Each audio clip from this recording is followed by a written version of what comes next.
जगाधरी विधानसभा में विभिन्न दलों को लगा झटका। गोपाल गुर्जर के नेतृत्व में मुस्लिम समाज के लोग बीजेपी में हुए शामिल। दर्जनों ग्रामीणों ने थामा बीजेपी का दामन। कागजों में दिखाए, वो कहीं अपने भाषण में सुनाया दे कि मैं इसके लिए प्रयास कर रहा। अगर उसका एक भाषण भी ये हो जिसमें वो ये कहे कि मैं खिदराबाद में बड़ा हॉस्पिटल बनाऊंगा, किसी एक भाषण में ये कहे कि मैं खिदराबाद में कॉलेज बनाऊंगा, किसी एक भाषण में ये कहे कि मैं खिदराबाद को तहसील बनाऊंगा, किसी एक भाषण में ये कहे कि मैं ब्लॉक बनाऊंगा, मैं बड़े ही मान लूंगा उसका। वो कहे एक बार कहे छतरौली में सब डिवीजन बनाऊंगा तो उसकी बड़ी ही मान लूंगा। वो एक बार ये कहे कि मैं ITI बनाऊंगा, मैं बड़ी ही मान लूंगा। पर मुझे भाषण मत दिखा दो कहीं। कल्पना भी नहीं थी, करना क्या था, सोचा भी नहीं था कभी को करना। पानीपत ग्रामीण से विजय जैन की बड़ी ताकत। जैन के समर्थन में आया हजारों वोटर्स वाला पूर्वांचल समाज। समाज के वरिष्ठ नेता सैकड़ों लोगों के साथ पहुंचे। समाज की जिम्मेवारी भी रही,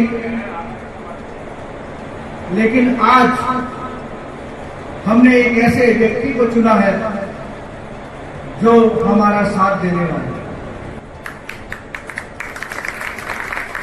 जैन साहब का बहुत बड़ा सपोर्ट हमारे लोगों का मिलेगा।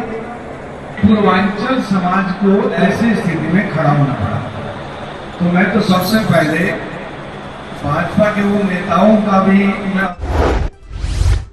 हरियाणा में बढ़ी चुनावी गहमागहमी। आप कर रही जोरों पर तैयारी। बड़े नेता कर रहे चुनावी दौरे। पानीपत के व्यापारी सम्मेलन को संबोधित करेंगे भगवंत मान।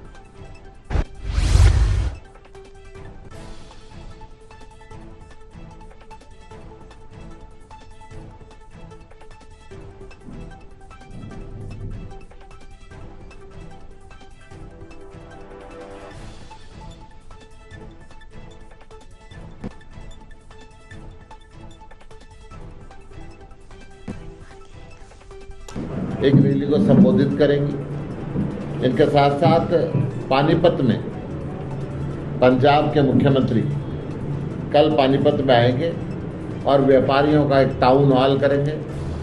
कल यहीं पे मनीष सिसोदिया जी फरीदाबाद। डीजीपी शत्रुजीत कपूर ने सुरक्षा उपायों का दिया विवरण। पुलिस ने कहा सुरक्षा बलों की 70 कंपनियां मिली हैं। चुनावों की तैयारी जारी है। आपने देखा पासिंग आउट परेड थी। 704 महिला पुलिसकर्मी, हमारे प्रोबेशनर DSPs और सब इंस्पेक्टर्स आज उन्होंने पास आउट किया और DG NIA इस समारोह पर मुख्य अतिथि के रूप में आए। तो इसके साथ ही हमारे करीब 4,500 नए जवान उन्होंने पिछले 1.5 HSSC चेयरमैन का बड़ा बयान। कहा सरकारी भर्तियों के रिजल्ट पर लगी रोक। CET परीक्षा की नई तारीख की गई घोषित। ऑर्डर में ऑनरेबल कमीशन ने हमें डायरेक्ट किया है कि आप रिजल्ट डिक्लेयर नहीं कर सकते इस इलेक्शन MCC के कोड के ड्यूरिंग। और जो HSSC का एग्जाम दे चुके छात्रों को झटका। रिजल्ट को लेकर दी जानकारी। कहा सोशल मीडिया के हिसाब से ना चले छात्र। गलत प्रचार पर ना करें भरोसा। ऑनरेबल मेंबर जयराम रमेश जी ने की थी, उसमें पर्टिकुलर एक एडवर्टीजमेंट पे बार था कि इस पर्टिकुलर एडवर्टीजमेंट का फाइनल रिजल्ट डिक्लेयर नहीं कर सकते। लेकिन जैसे ही बच्चों ने हमें 2 रिप्रेजेंटेशन भेजी और चीफ सेक्रेटरी हमारे पास आई, तो हमने क्लैरिफिकेशन यही दिया था कि ये कोर्ट ऑर्डर है, कोर्ट ऑर्डर के अकॉर्डिंगली हमें इसका रिजल्ट डिक्लेयर है। अदर सिरसा में विधानसभा चुनाव को लेकर प्रशासन अलर्ट। पुलिस ने अर्धसैनिक बल के साथ निकाला फ्लैग मार्च। निर्भीक होकर मतदान करने का दिया संदेश।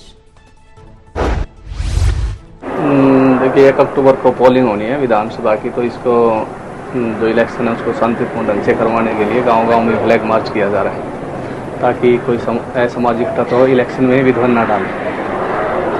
तो पूरी तरह सिरसा जिले में शांतिपूर्ण। देखो हमारा पुलिस जिला डबवाली है, हमारा यहाँ बिल्कुल पूरे शांतिपूर्ण तरीके। अलर्ट मोड में सिरसा की पुलिस ने निकाला फ्लैग मार्च। भारी संख्या में पुलिस के जवान रहे तैनात ताकि आम जनता में पैदा हो सुरक्षा की भावना। मार्च पास्ट का मतलब है भी लोगों को पता चले भाई फोर्स अच्छी फोर्स है, कोई असामाजिकता तो कोई इसको देख के कोई शरारत ना करे, इसलिए लोगों के मन में भाई हम शांति से इलेक्शन करवाएं। कितनी टुकड़ियां बुलाई गई हैं? देखो हमारे पास आदमास 2 कंपनियां हैं जिससे हम गांव-गांव में मार्च पास्ट कर रहे हैं। कोई नाके वगैरह भी लगाए गए गाँव में? नाके वगैरह जैसे इलेक्शन नज़दीक लगेगा नाके वगैरह भी लगेंगे। अभी तो मार्च पास्ट ही चल रहा है। चुनाव के दिनों में